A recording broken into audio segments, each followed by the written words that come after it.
All right, we're going to take a look at adding and subtracting integers, something you may be familiar with, but something we need to probably go over again. So, of course, we know how to add integers, especially if they're positive integers. We should know how to do that. 4 plus 5 equals 9.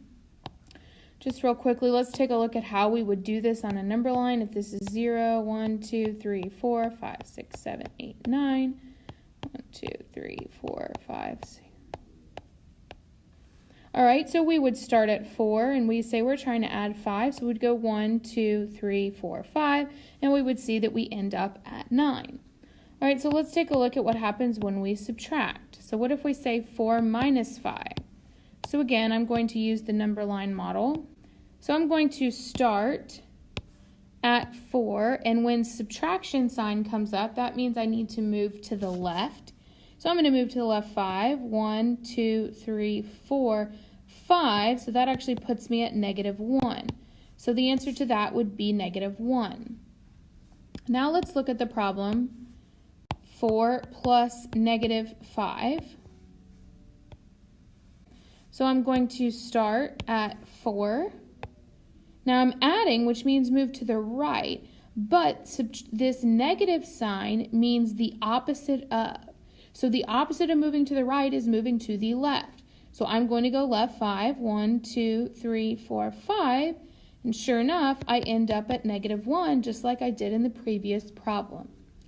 So we can conclude that 4 minus 5 is the same as 4 plus negative 5. In other words, subtracting a positive value is the same as adding a negative value. Now we're going to take a look at an example by using color counters. So I'm going to model these color counters just like with the highlighter tool. So negative 3, okay, those are red. That's going to be my negative 3.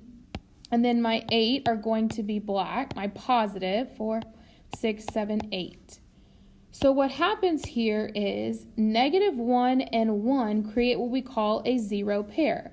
So the value of this plus this is 0, so it cancels. This also cancels, and this also cancels.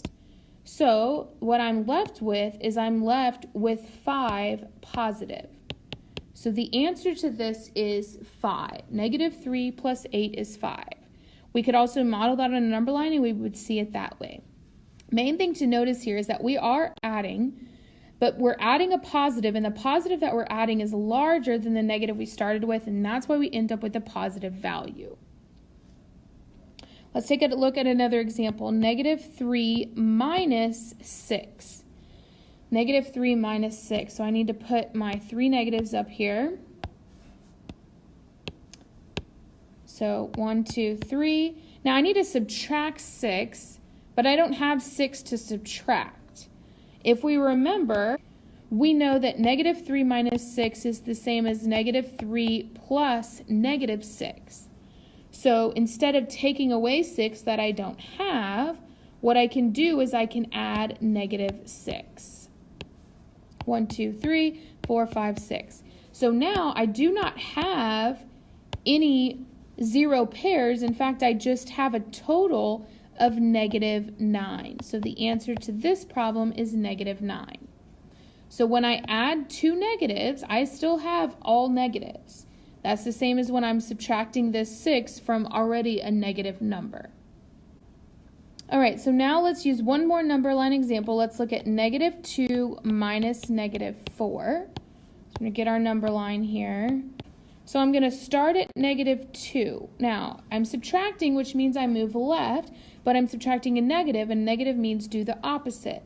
So instead of moving left, I'm actually going to move right 4, 1, 2, 3, 4, and I end up at positive 2.